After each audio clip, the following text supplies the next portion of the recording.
الحمد لله وكفى وسلام على عباده الذين اصطفى أما بعد فأعوذ بالله من الشيطان الرجيم بسم الله الرحمن الرحيم وذروا ظاهر الإثم وباطنه وقال رسول الله صلى الله تعالى عليه وسلم ألا إن في الجسد مضغة إذا صلحت صلح الجسد كله وإذا فسدت فسد الجسد كله ألا وهي القلب صدق الله العظيم وصدق رسوله النبي الكريم ونحن على ذلك من الشاهدين والشاكرين والحمد لله رب العالمين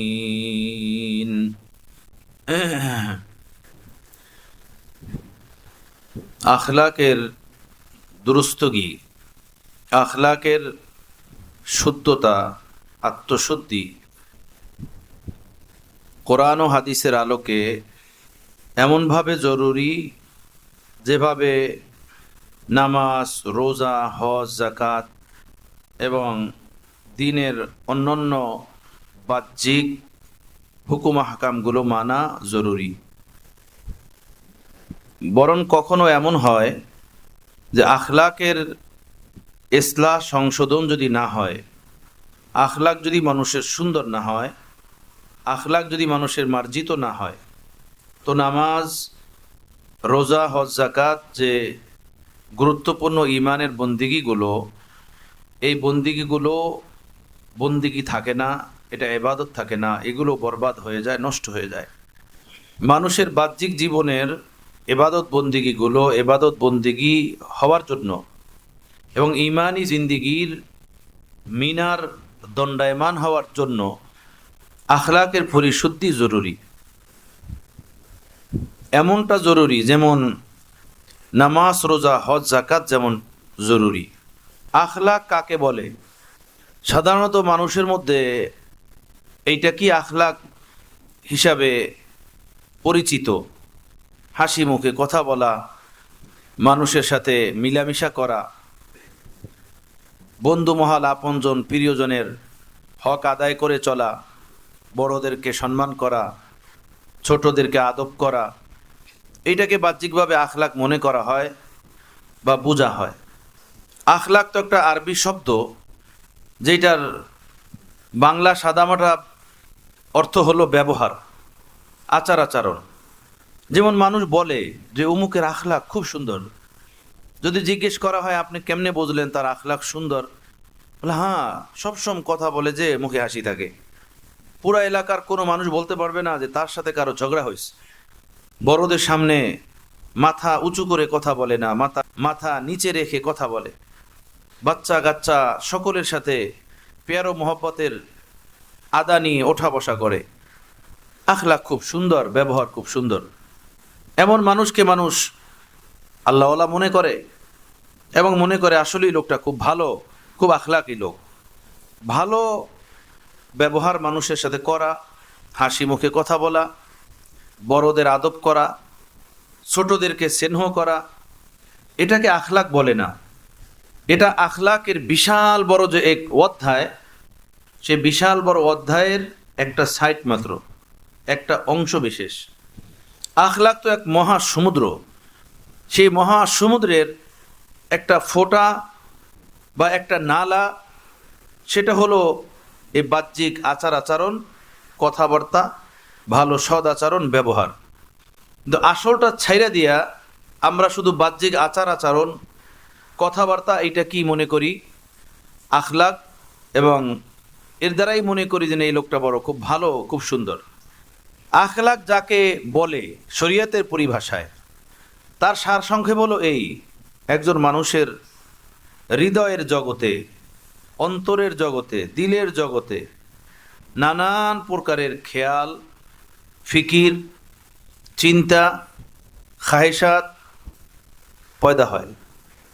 হৃদয়ের জগতে যত প্রকারের ফিকির, খেয়াল, খাহেসাত পয়দা হয়, সেই ফিকির, সেই খেয়াল, সেই চিন্তা, সেই খাহেসাতকে আখলাক বলে।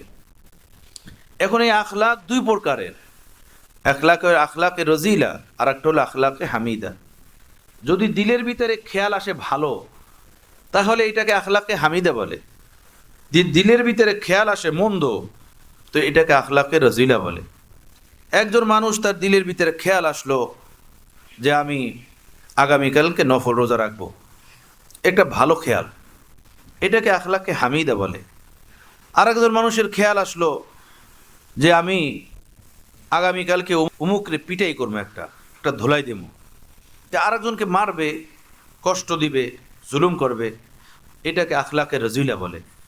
তো দিলের জগতে যে খেয়াল, যে ফিকির, যে চেতনা, যে জজবা পয়দা হয়, সেই ফিকির, সেই খেয়াল, সেই চেতনা, সেই জজবাকে বলা হয় আখলাক। এইটা যদি ভালো হয় তো আখলাকে হামিদা বলে, ভালো আখলাক। আর এটা যদি মন্দ হয় তাহলে এটাকে আখলাকে রজিলা বলে, অর্থাৎ মন্দ স্বভাব, মন্দ আখলাক।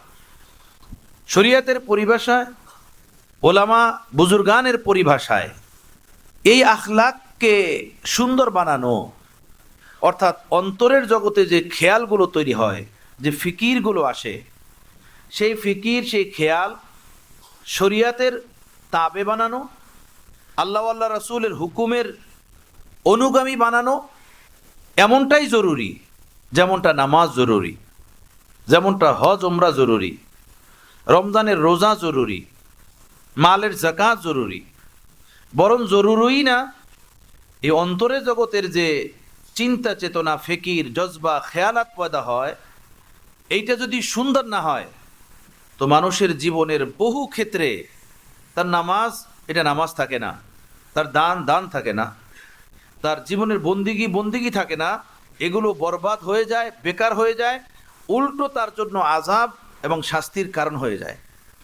একজন মানুষ নামাজই পড়ল, নামাজ এক মহান ইবাদত, মহান বন্দিগি, কিন্তু তার অন্তরে রিয়াকারী খেয়াল, মানুষকে দেখানোর খেয়াল, এই জন্য সে লম্বা লম্বা সেজদা দিয়ে, লম্বা লম্বা রুকু করে, লম্বা লম্বা কেয়ামের দ্বারা নামাজ পড়তেছে, যে কেউ তাকে দেখবে তো ভাববে যে লোকটা কত সুন্দর নামাজ পড়ে, কত লম্বা রুকু দিয়ে নামাজ পড়ে, কত লম্বা সেজদা দিয়ে নামাজ পড়ে, কত কান্নাকাটি করে দোয়া মোনাজাত করে।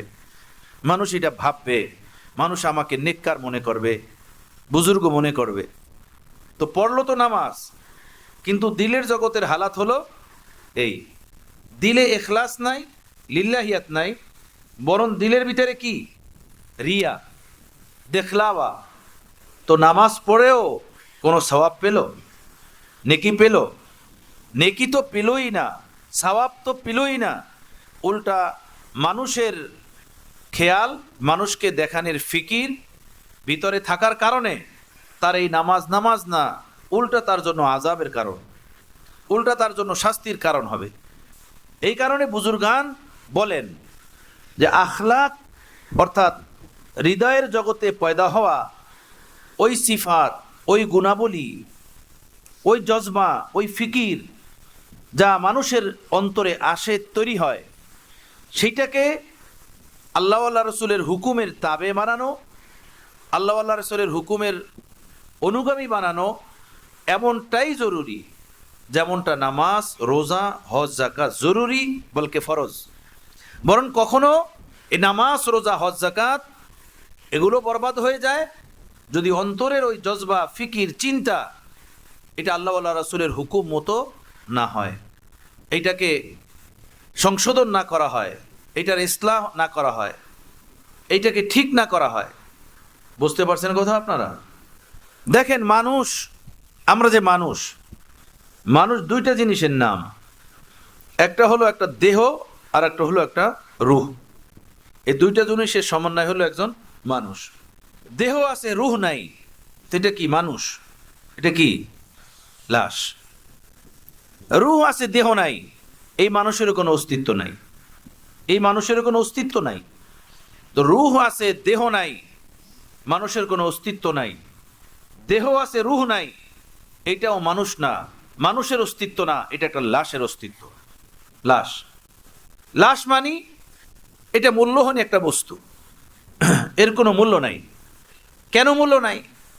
অথচ এই মানুষটাই তো সেই মানুষ যে আধা ঘন্টা আগে সবার সাথে কথাবার্তা বলছে, হাসি তামাশা করছে, নিজের প্রপার্টি ব্যাংক ব্যালেন্স নিয়ে হিসাব নিকাশ করছে, যোগ বিয়োগ মিলাইছে, ছেলে সন্তান আব্বা আব্বা করছে, বন্ধু বান্ধব বন্ধু দোস্ত বলে ডাক দিছে, আপনজন ভাই দুলা ভাই মামা বলে ডাক দিছে।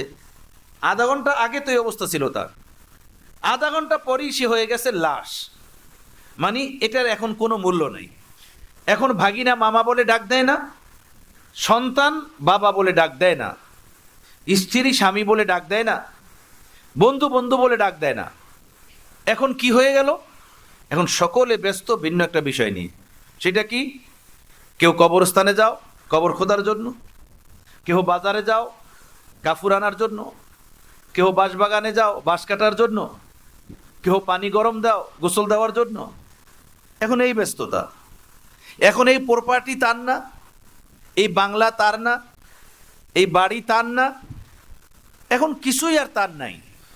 এখন আর কেউই তাকে ভালোবাসতে রাজি না, মহব্বত করতে রাজি না। মানে সকলেই অস্থির এই মূল্যহীন বস্তু, যেটাকে আমরা লাশ বলি, আরবি শব্দ, অর্থাৎ লাশাই। এটা কোনো বস্তুই না, অর্থাৎ এর কোনো মূল্যই নেই।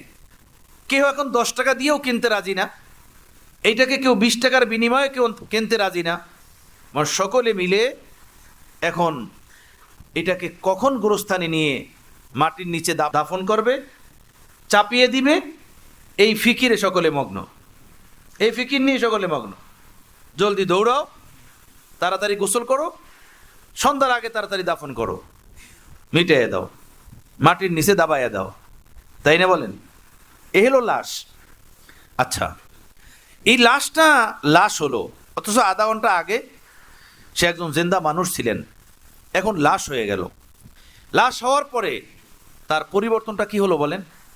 তার হাত পাও কি নাই, তার চোখ কি নাই, কান কি নাই, মাথা কি নাই, দেহ বডি কি নাই? সবই তো আছে। তো নাই কি? রুহ। কি নাই? রুহ। শুধু রুহ নাই, এই রুহটা বের হয়ে গেছে, এখন সে লাশ, মূল্যহীন হয়ে গেছে।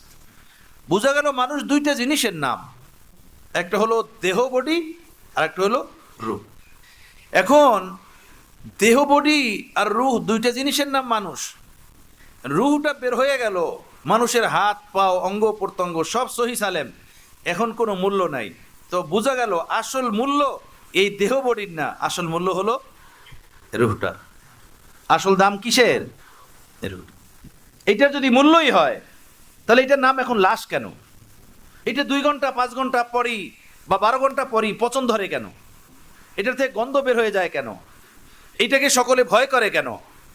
এখন তো কোনো ছেলে এসে গলায় ধরে না, কোনো বন্ধু এসে হাত মিলায় না। প্রাণের বিবি কিংবা স্বামী এখন তো এই স্বামীর সাথে বা স্ত্রীর সাথে, এই মৃত স্ত্রীর লাশের সাথে একটা রাত যাপন করার জন্য প্রস্তুত না, তাই না? বলেন, ঢাকাতে একজন আর ইন্তেকাল হয়ে গেলে হাসপাতাল থেকে বাড়িতে নিয়ে আসা হয়েছে লাশ, এনে ঘরের দুয়ারে রাখা হয়েছে। এর ভিতরে বৃষ্টি শুরু হয়ে গেছে, তো লোকেরা ধরে ধরে জলদি লাশটাকে ভিতরে ঢুকানোর চেষ্টা করলো যে বৃষ্টির পানিতে না ভেজে। তো দোতলায় দাঁড়িয়ে বিবি ডাকতেছে, এই থামেন থামেন, ভিতরে ঢুকাইয়েন না। তো লোকেরা বললো, কেন? ভিজে যাইতেছে বৃষ্টির পানিতে। তো বিবি উপর থেকে ডাক দিয়ে বলতেছে, আমি পলিথিন কাগজ দিতেছি, সেটা দিয়ে ঢেকে রাখেন, ভিতরে ঢুকাইয়েন না, আমার বাচ্চারা ভয় পাবে। ভিতরে ঢুকাইয়েন না, আমার বাচ্চারা ভয় পাবে।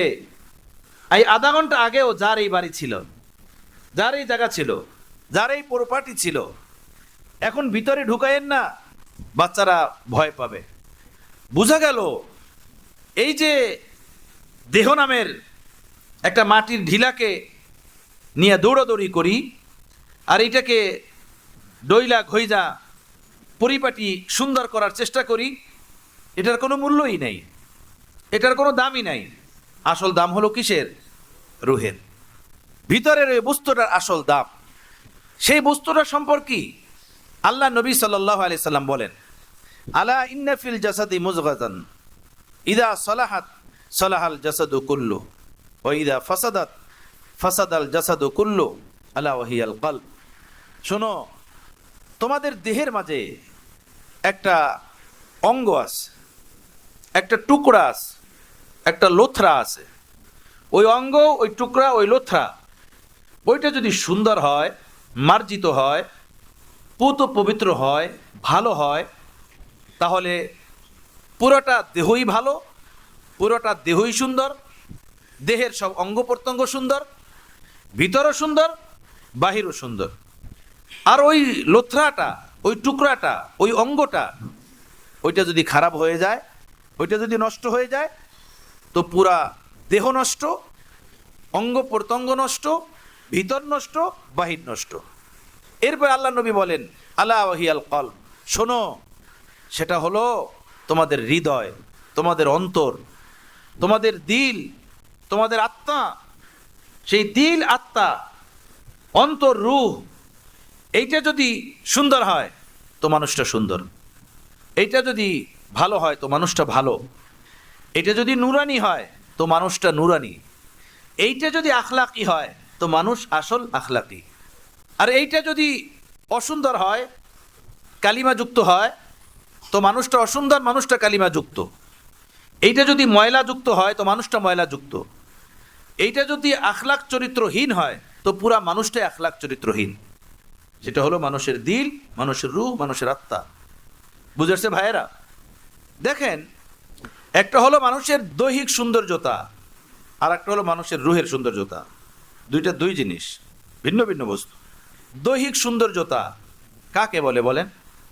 একটা মানুষের গায়ের রং সুন্দর, তাই না?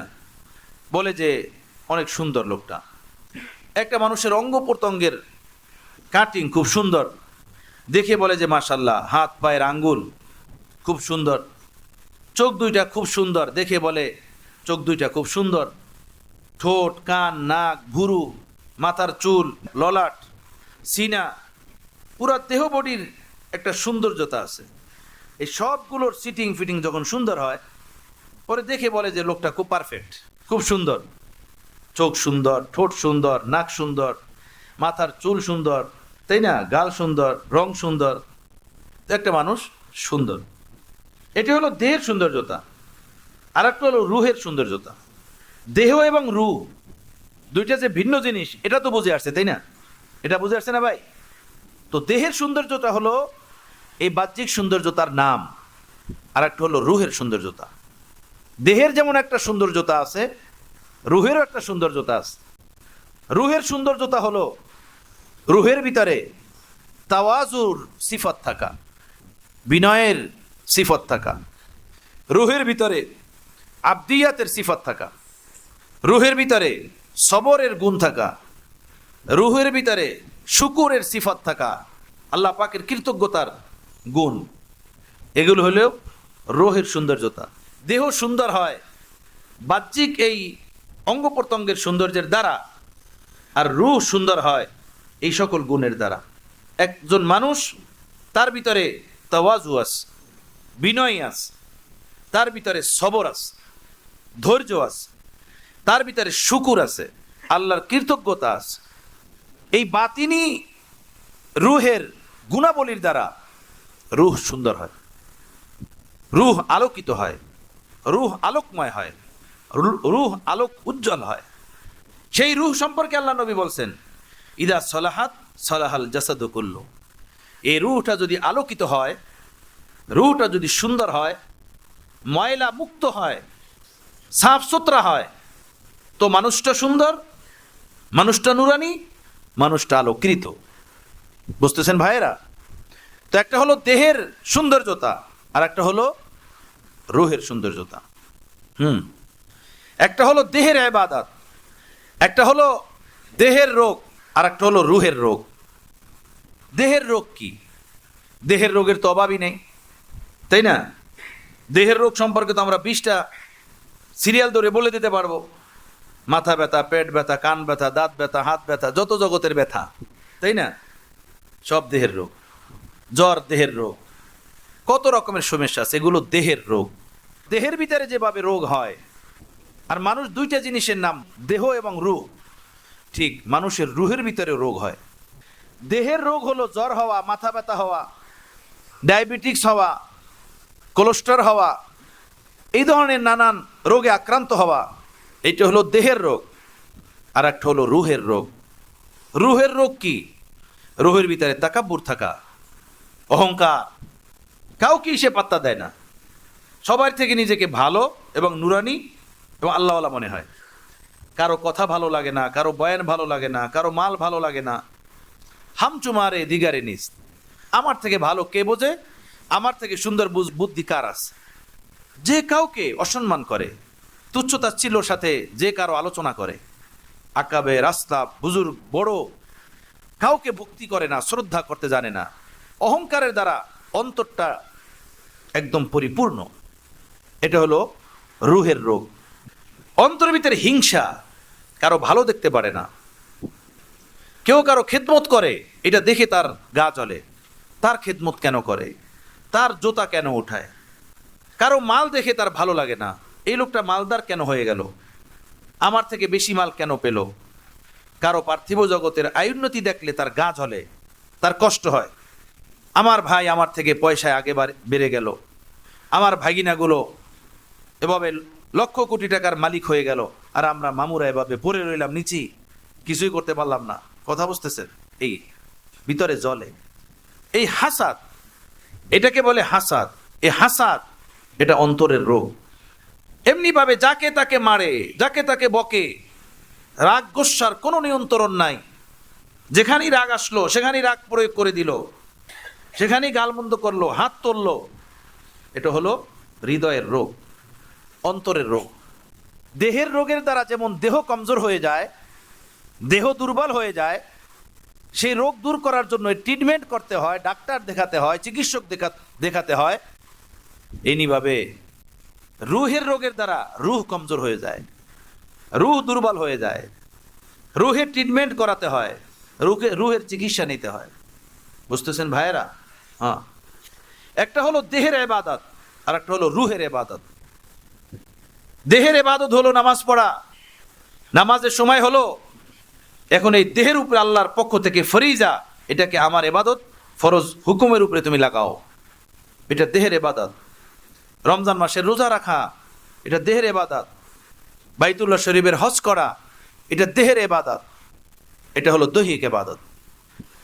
আর একটা হলো রুহের ইবাদত, অন্তরের ইবাদত।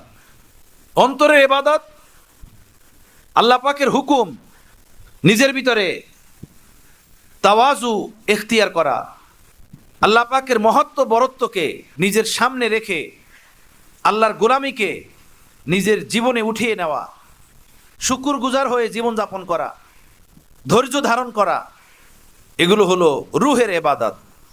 আল্লাহ পাকের পক্ষ থেকে হুকুম রুহকে এই ইবাদতের উঠানো।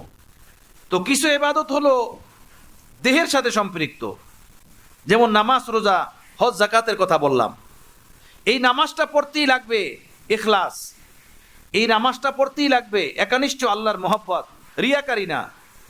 সেই ইখলাস, সেই রিয়াকারী না, বরং আল্লাহর মহব্বত, সেটা হলো রুহের ইবাদত, সেটা হলো রুহের কাজ। সেটা তৈরি হয় রুহের ভিতরে। কোনো কাজ আল্লাহর দরবারে কবুল হয় না ইখলাস ছাড়া। সেই ইখলাস এটা অঙ্গ প্রত্যঙ্গের আমল না, সেটা রুহের আমল, সেটা দিলের আমল। তাওয়াজু, বিনয় হয়ে জীবনযাপন করা, অহংকার অন্তরাত্মা থেকে বের করে দেওয়া, এটা রুহের ইবাদত। অহংকারী ব্যক্তিকে, অহংকারকে আল্লাহ তাআলা পছন্দ করেন না এবং অহংকারী ব্যক্তিকেও পছন্দ করেন না। হাদিসে পাকের ভিতরে আল্লাহ নবী বলছেন, যার দিলের ভিতরে একটা সরিষার দানাতুল্য অহংকার থাকবে, সে ব্যক্তি জান্নাতে প্রবেশ করতে পারবে না। আল কিবরিয়া ও রিদাই, আল্লাহ বলেন অহংকার এটা একমাত্র আমার চাদর। আমার চাদরের ভিতরে যে ঢোকার চেষ্টা করবে, আমি ওর গর্দান ছিঁড়ে ফেলবো। মায়ের হায়েজের রক্ত, বাবার নাপাক পানি দিয়ে তৈরি হওয়া মানুষ, তোমার মুখে আবার অহংকারের বাক্য কিভাবে শোভা পায়? এই দাম্ভিকতার বাক্য কিভাবে তুমি জবানে আনতে পারো, মনে খেয়ালে আনতে পারো? এজন্য আল্লাহ তাআলা বলছেন হাদিসে কুদসির ভিতরে যে অহংকার হলো আমার চাদর। এই অহংকারের ভিতরে যে ঢুকতে চেষ্টা করবে, এই আমার চাদরের ভিতরে যে ঢুকতে চেষ্টা করবে, আমি তাকে ছিঁড়ে ফেলব। অহংকার আশা এটা দিলের বিষয়, এটা অঙ্গ প্রত্যঙ্গের বিষয় না। এই দিলে যেন অহংকার না থাকে, অহংকার বের করে দিয়ে অহংকারের জায়গায় আবদিয়াত আনা, এটা আল্লাহর পক্ষ থেকে দিলের উপরে হুকুম। এটা হলো দিলের ইবাদত। কিছু কাজ দেহের উপরে হারাম, কিছু কাজ রুহের উপরে হারাম। যেমন মিথ্যা জবান দিয়ে বলা যাবে না, মানুষ মিথ্যা জবান দিয়ে বলে, এটা হারাম। মানুষ গীবত জবান দিয়ে করে, এটা হারাম। মানুষ কুদৃষ্টি চক্ষু দিয়ে করে, এটা হারাম। মানুষ হারাম খায় জবান দিয়ে, কামায় হাত দিয়ে, চলে পাও দিয়ে, এটা হারাম। এটা অঙ্গ প্রত্যঙ্গের উপরে হারাম। কিছু কাজ রুহের উপরে হারাম। কথা বুঝতেছেন? অন্তরাত্মার উপরে হারাম। রিয়াকারী এটা অন্তরাত্মার উপরে হারাম। অহংকার অন্তরাত্মার উপরে হারাম। হিংসা অন্তরাত্মার উপরে হারাম। বেসাবরি অন্তরাত্মার উপরে আল্লাহর পক্ষ থেকে হারাম। এটা করা যাবে না। কথা বুঝতেছেন বন্ধুগণ? হ্যাঁ। এখন এই জিনিস যখন বুঝলেন, এখন বোঝেন রুহের আহমিয়াত কি, রুহের গুরুত্ব কি। এখন এই হাদিসকে সামনে রাখেন। আল্লাহ নবী বলেন, আলা ইন্না ফিল জাসাদি মুজগাতান ইদা সালাহাত সালাহাল জাসাদু কুল্লু ওয়া ইদা ফাসাদাত ফাসাদাল জাসাদু কুল্লু আলা ওয়াহিয়াল কলব। আল্লাহ নবী বলেন, ভালো মতো শোনো, খেয়াল করে শোনো, গভীর মনোযোগ দিয়ে শোনো। তোমাদের দেহের ভিতরে একটি টুকরা আছে, সেই টুকরাটা যদি সুন্দর হয় তো তোমার দেহটা সুন্দর, সেই টুকরাটা যদি অসুন্দর হয় তো দেহটা অসুন্দর। এরপরে আবার বললেন, মনোযোগ সহকারে শোনো, আলা ওয়াহিয়াল কলব, সেই টুকরাটা হলো তোমাদের রূহ, তোমাদের অন্তর, তোমাদের হৃদয়, তোমাদের দিল। এইটা যদি ভালো তো মানুষটা ভালো, এইটা সুন্দর তো মানুষটা সুন্দর, এইটা নুরানি তো মানুষ নুরানি। এইটা সুন্দর না তো মানুষের ভিতরে অসুন্দরের যা কিছু আছে সব কিছু আসা সম্ভব এবং সহজ। দেখেন, তাওয়াজু, বিনয়ী কাকে বলে? ওই যে আমি বললাম শুরুতে, একজন মানুষ যদি কারোর সাথে হাসি মুখে কথা বলে, মিষ্টি ভাষায় কথা বলে, লোকে বলে লোকটা বড় আখলাকি, বড় বিনয়ী, বড় তাওয়াজু, তার ভিতরে শরাফত অনেক। কিন্তু দেখা যাবে তার এই তাওয়াজু, তার এই বিনয়ী, তার এই আখলাক নিজের স্বার্থ পর্যন্ত সীমাবদ্ধ। স্বার্থের ব্যাঘাত ঘটলে সাথে সাথে সে সাফ হয়ে যায়। তখন সেখানে তাওয়াজু এবং তাওয়াজুর নাম গন্ধ বাকি থাকে না। এই মিষ্টি ভাষায় কথা বলা, নরম ভাষায় কথা বলা, কারোর সামনে ঝুঁকে যাওয়া, যতক্ষণ তার স্বার্থ আছে, যতক্ষণ পর্যন্ত তার স্বার্থ উদ্ধার হবে ততক্ষণ। স্বার্থ নাই, বিনয়ী নাই। স্বার্থ নাই, ভালো ব্যবহার নাই। তাহলে বোঝা গেল আসল যে তাওয়াজু, জবান দিয়ে যেটা সে বলতেছে, এটা তার আসল তাওয়াজু না, আসল বিনয়ী না। আসল বিনয়ী তো হলো হৃদয়ের ওই সিফতের নাম, যেটা তার অন্তরাত্মার ভিতরে তৈরি হয়।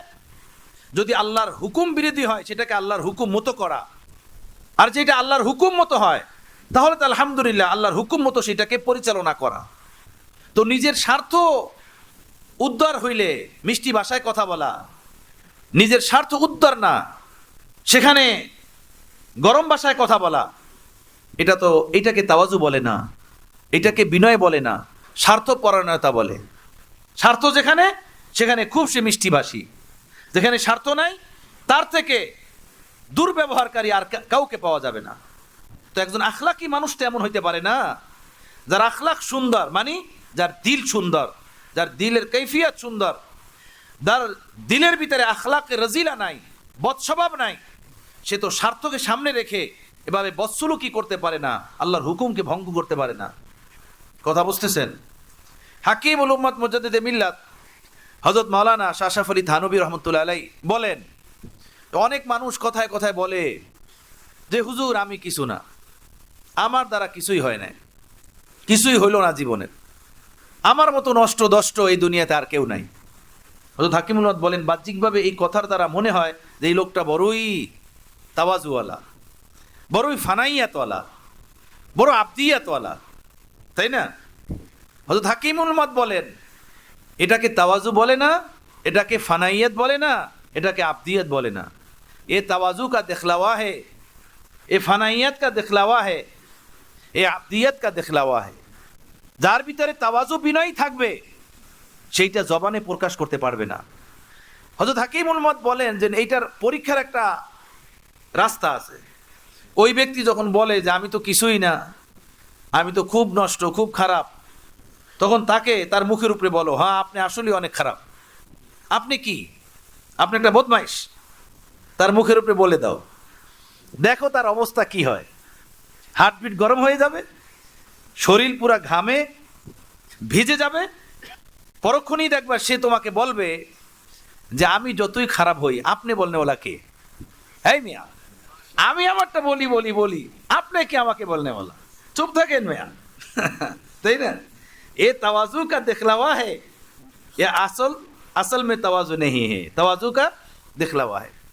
অনেক মানুষ এভাবে গাইয়া বেড়ায়, আর মনে মনে এই কথার দ্বারা সে মানুষের প্রশংসা চায়, যে না বলুক, না হাজি সাহেব আপনি তো এই করছেন সেই করছেন, এই করছেন সেই করছেন, এই দিছেন সেই দিছেন, এই খাওয়াইছেন সেই খাওয়াইছেন। তার দিলের ভিতরে এটা কাজ করতে থাকে। কথা বুঝতেছেন? বাহ্যিকভাবে শব্দ এভাবে লাড়াচাড়া করতে থাকে, আমি তো কিছুই না, আমার দ্বারা কিছুই হয় না।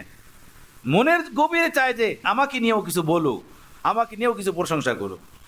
হযরত হাকিমুল উম্মত থানবী রহমতুল্লাহ আলাইহি এক ব্যক্তির ব্যাপারে বললেন যে হাজি সাহেব তার বাসায় কিছু মেহমান গেলে সে তার খাদেমকে বলল, এই আমি যে ওই দ্বিতীয় হজের থেকে জমজম পানি আনছিলাম না, সেই দ্বিতীয় বোতল থেকে, হ্যাঁ মনে মনে রাখি, আবার উল্টাপাল্টা করো না, প্রথম হজের না, দ্বিতীয় হজ থেকে যে জমজম পানি আনছিলাম সেটা নিয়ে আসো, আমার এই মেহমানদেরকে খাওয়াও। হযরত থানবী রহমতুল্লাহ বলেন যে জালেম এক কথার দ্বারা 2 হজের সওয়াবকে আগুন লাগিয়ে শেষ করে দিয়েছে। মেহমান এসেছেন, জমজম পানি খাওয়াতে হবে, আলহামদুলিল্লাহ এতটুকুই যথেষ্ট ছিল যে আপনারা এসেছেন, আমি আল্লাহর ঘর থেকে একটু পানি এনেছি, আপনাদেরকে সেটা পান করাবো, বাস। দ্বিতীয় হজ থেকে আনছি ওইটা নিয়ে এসো, কিন্তু খবরদার উল্টাপাল্টা করো না, হ্যাঁ দেখা আনো।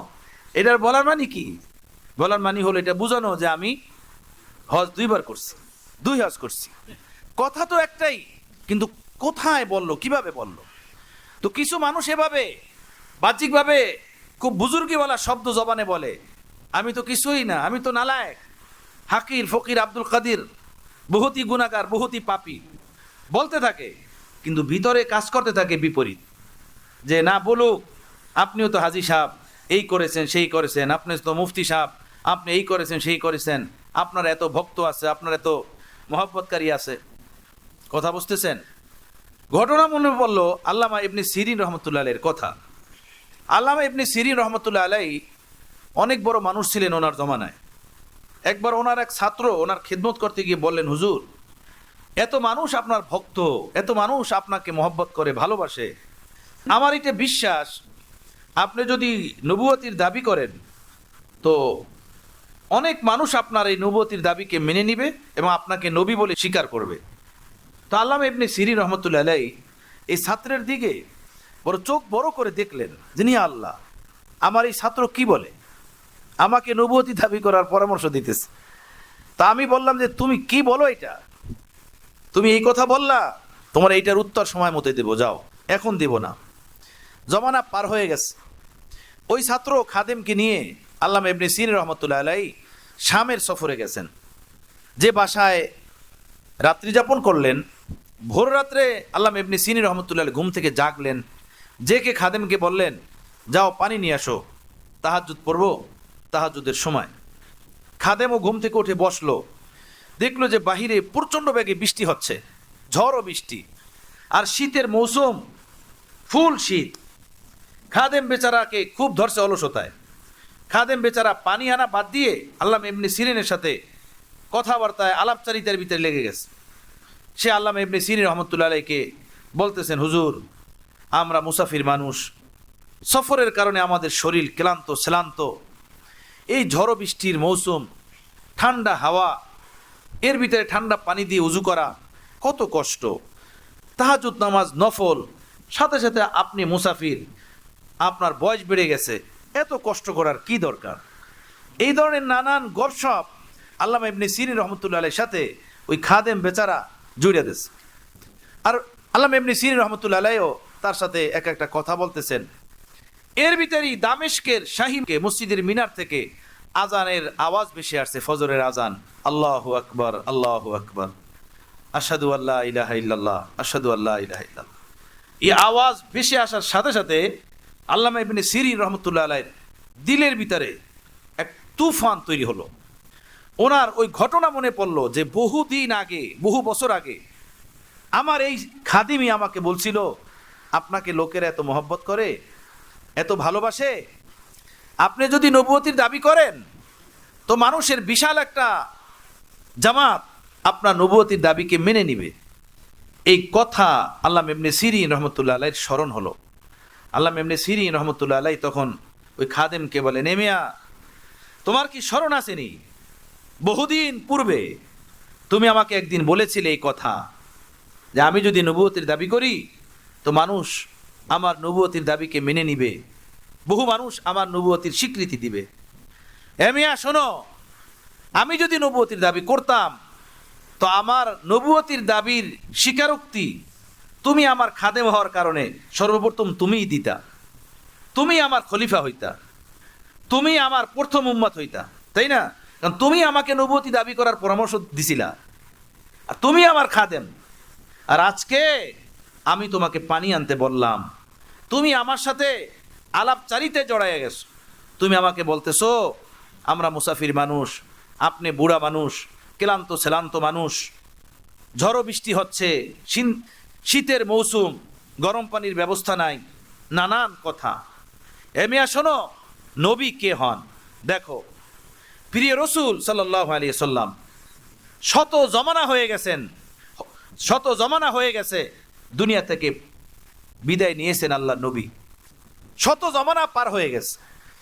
সেই শত জমানা পার হওয়ার পরেও তার উম্মতি তাকে ভুলেন নাই।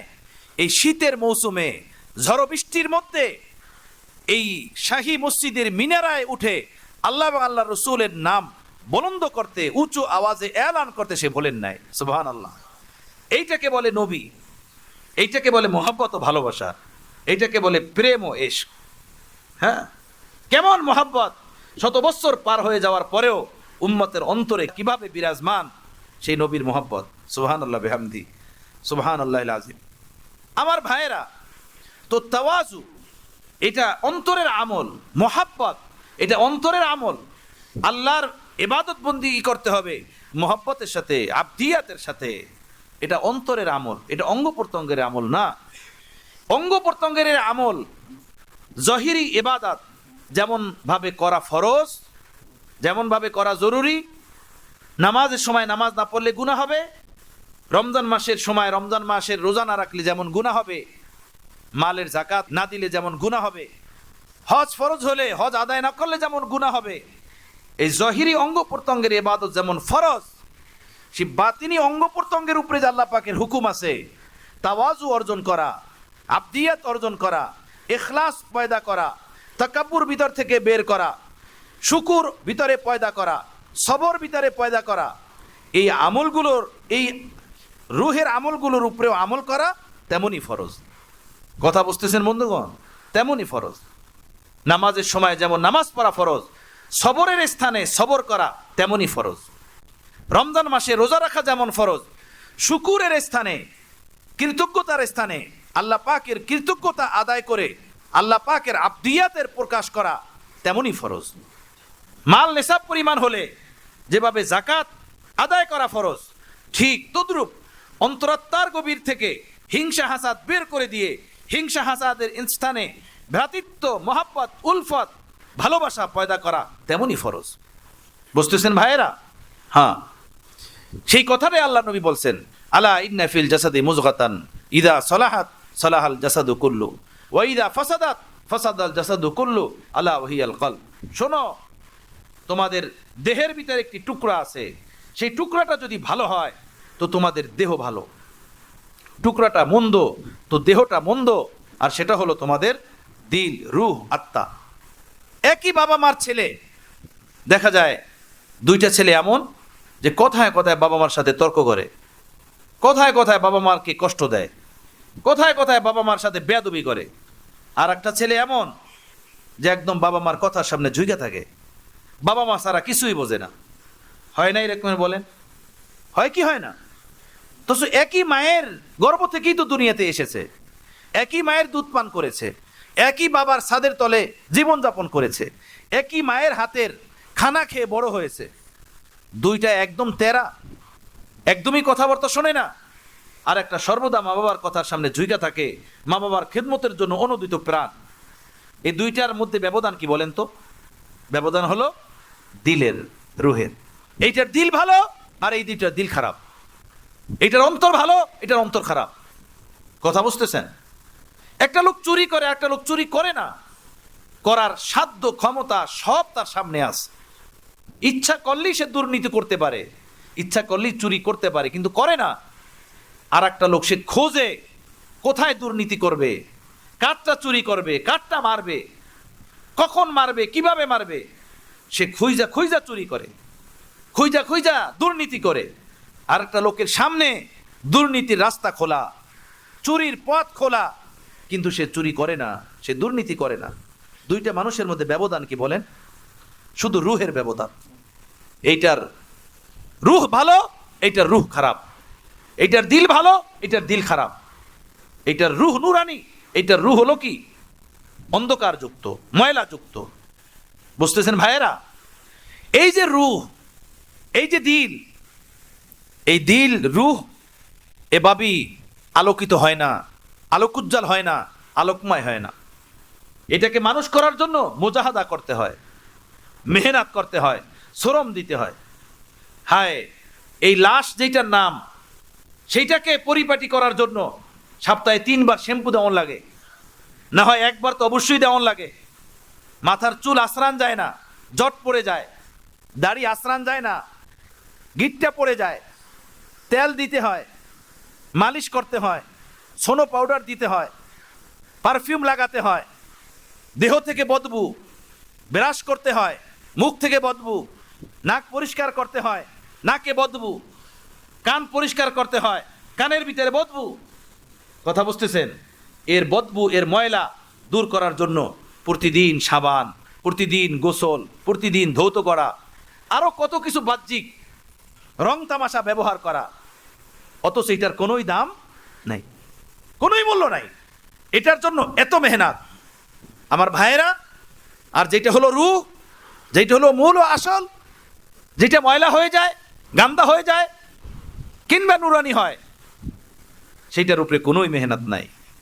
সেটাকে ঠিক করার কোনোই জজবা নাই, সেটাকে পরিপাটি করার কোনোই ফিকির নাই। তার মেহনতের কোনো রাস্তা খোলা নাই, তার মেহনতে সব রাস্তা বন্ধ। এটাকে মানুষ করার কোনোই ফিকির নেই। বুঝতেছেন ভাইয়েরা?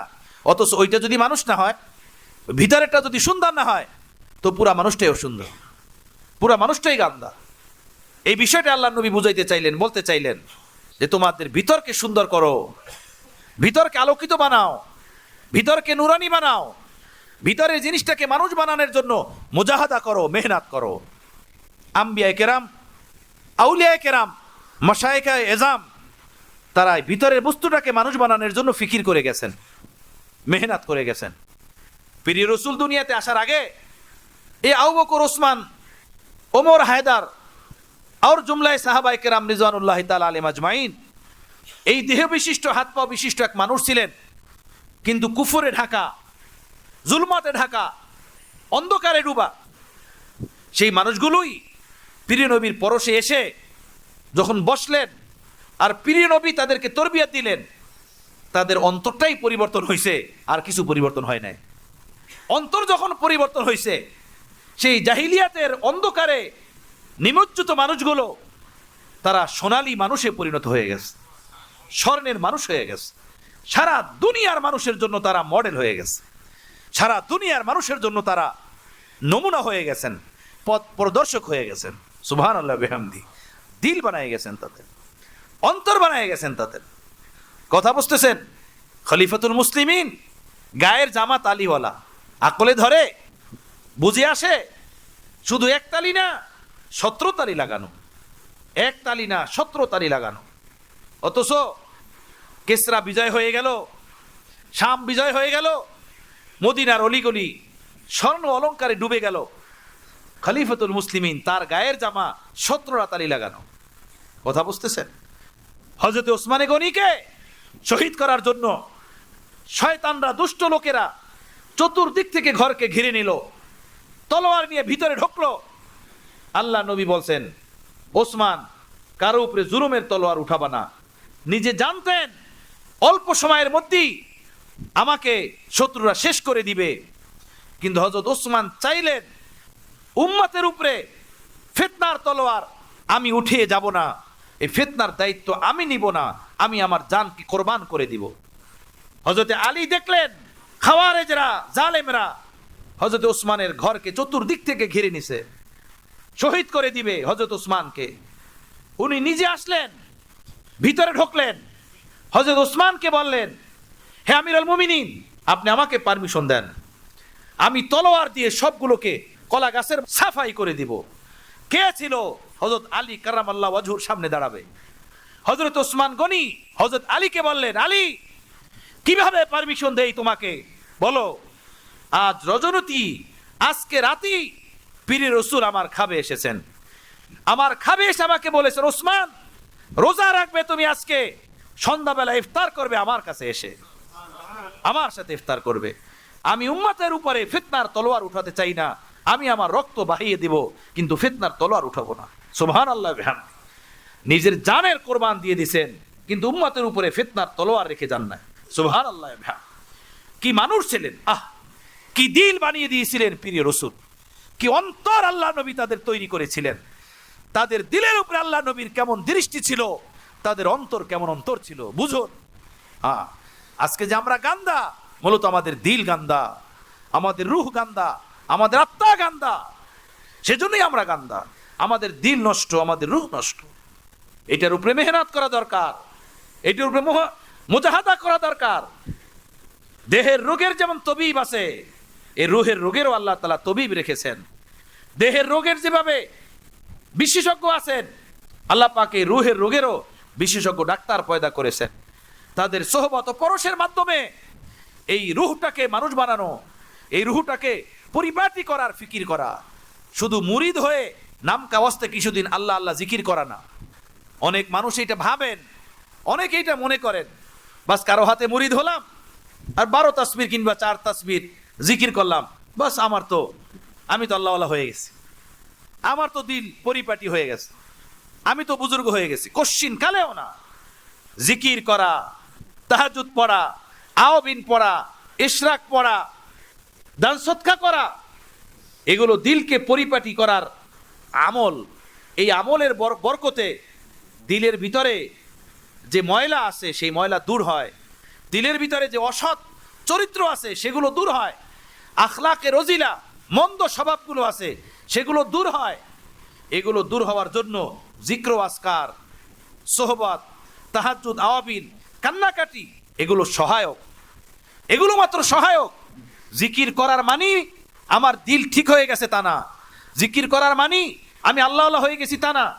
তাহাজ্জুদ পড়ার অর্থই এই না যে আমার নফস সোজা হয়ে গেছে, আমার দিল হয়ে গেছে, আমার অন্তর পরিপাটি হয়ে গেছে, তা না। এগুলো শুধু ভিটামিন ঔষধের মতো। আগে ডাক্তার ভিতর থেকে রোগ দূর করে, এরপরে ভিটামিন ঔষধ দেয় তার দুর্বলতা কাটানোর জন্য। কি বলেন? পেট খারাপ হয়, ডায়রিয়া, আমেশা হয়, আগে কি ভিটামিন দেয়? দুধ খাইতে বলে, বাদাম খাইতে বলে, ডিম খাইতে বলে, নাকি আগে ডায়রিয়া দূর করার ঔষধ দেয়? আগে ডায়রিয়া দূর করে, ডায়রিয়া দূর করার পরে এই দুর্বল দেহটাকে সতেজ বানানোর জন্য পরে ডাক্তার ভিটামিন ডোজ দেন, যে এইটা এখন খান, এখন আপনার শরীর ধীরে ধীরে সুস্থ হয়ে উঠবে। এই ইবাদত, এই জিক্র, আসকার, এই নফল ইবাদত বন্দেগী, এগুলো হলো ভিটামিন ক্যাপসুলের মতো, ট্যাবলেটের মতো, আত্মশুদ্ধির পথে, ইসলাহের পথে, দিলকে সুন্দর বানানোর পথে সহায়ক। এই জিকির করার মানি এটা না আমার দিল হয়ে গেছে, আমি আল্লাহওয়ালা হয়ে গেছি, আমার দিলের ইসলাহ হয়ে গেছে, সংশোধন হয়ে গেছে, তা না। হ্যাঁ, এই দিলটাকে সংশোধন করার জন্য, দিলটাকে সুন্দর বানানোর জন্য এরকম সুন্দর মানুষের দীর্ঘ সোহবত, সান্নিধ্য, পরশ, তরবিয়াত লাগে, ঘষা মাজা লাগে। কথা বুঝতেছেন? ডলা লাগে।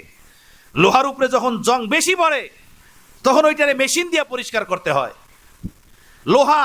ওই লোহা আগুনে ঢুকায়া এরপরে পিটাইয়া ওর জং দূর করতে হয়।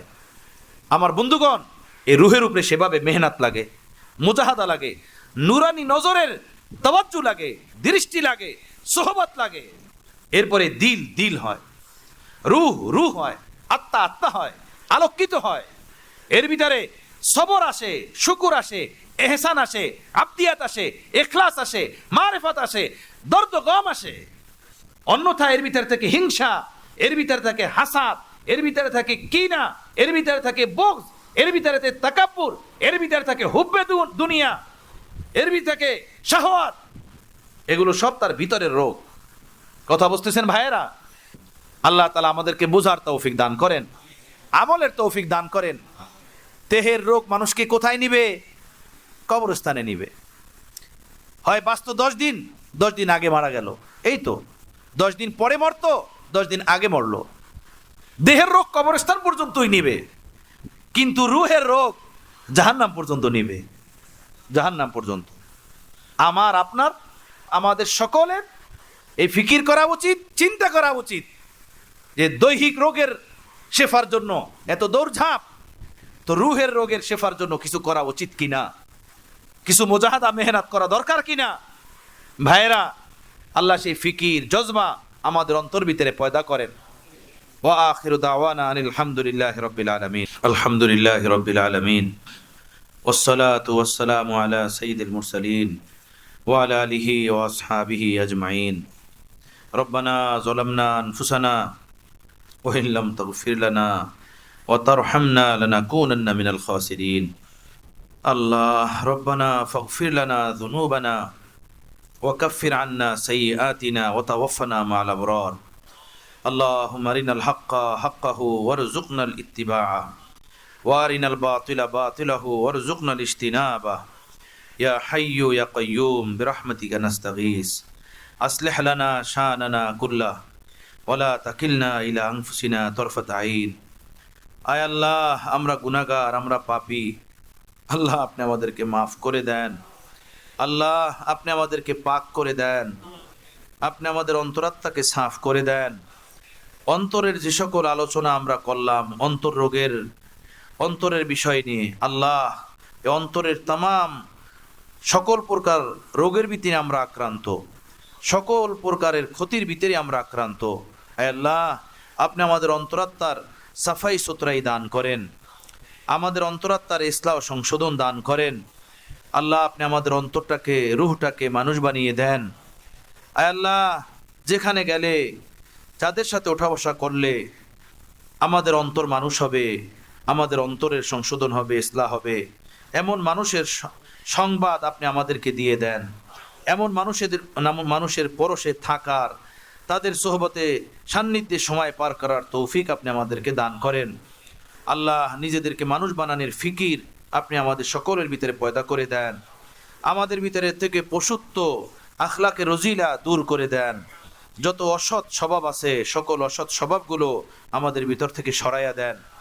যত ভালো গুণ আছে, আল্লাহ, সেই সকল ভালো গুণের দ্বারা আপনি আমাদেরকে মোজাইয়েন করে দেন, আপনি আমাদেরকে সাজিয়ে দেন। আল্লাহ, ইসলাম আত্মশুদ্ধির পথে কদম বাড়ানোর তৌফিক আপনি আমাদেরকে দান করেন। আল্লাহ, ফিকির দেন, জজবা দেন। আল্লাহ, ফিকির দেন, জজবা দেন।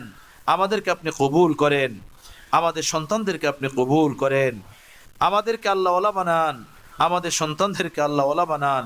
ফ্যামিলির প্রতিটা সদস্যকে আপনি আল্লাহওয়ালা বানিয়ে দেন। আল্লাহ, আল্লাহ, আমাদের ব্যক্তি জীবনের সমস্ত হাজত পূরণ করে দেন, আমাদের तमाम জরুরত পূরণ করে দেন, অভাবীদের অভাব দূর করে দেন, ঋণগ্রস্ত ভাইদের ঋণ আদায়ের ব্যবস্থা করে দেন, অসুস্থদেরকে সুস্থতা দেন, যার যা জরুরত তার জরুরত আপনি মিটিয়ে দেন। আয় আল্লাহ, আপনি আমাদেরকে দুনিয়া আখিরাত দোনো জাহান দান করেন। আল্লাহ, এই মাদ্রাসায় রব্বানিয়া, খানকায় রব্বানিয়াকে কবুল করে নেন। কিয়ামত পর্যন্ত এই বাগানকে আপনি আবাদ ফরমান। আল্লাহ, এই খিদমত আপনি কবুল করে নেন। আল্লাহ, আপনি আমাদের ইসলাহ ও সংশোধনের জরিয়া বানান, আমাদের নাজাতের জরিয়া বানান। আয় আল্লাহ, আমাদের আশা বসা সোনাকে কবুল করে নেন। আমাদের ভিতর থেকে জহিরি বাতিনি সব বুরাইগুলো দূর করে দেন। আল্লাহ আপনি আমাদেরকে কবুল ফরমান, আল্লাহ আপনি আমাদেরকে কবুল ফরমান। যা কিছু চাইলাম তাও আপনি দেন, যা চাইতে পারি নাই আমাদের প্রয়োজন তাও আপনি আমাদেরকে দান করেন। দস্তে বুকশা জানে বে জম্বিলে মা আফরি বর দস্ত বর বাজুয়ে তু ও সাল্লাল্লাহু তাআলা আলা খাইরি খালকিহি মুহাম্মাদিন ওয়া আলিহি ওয়া আসহাবি আজমাইন আমিন আমিন বিরহমাতিকা ইয়া আরহামার রাহিম।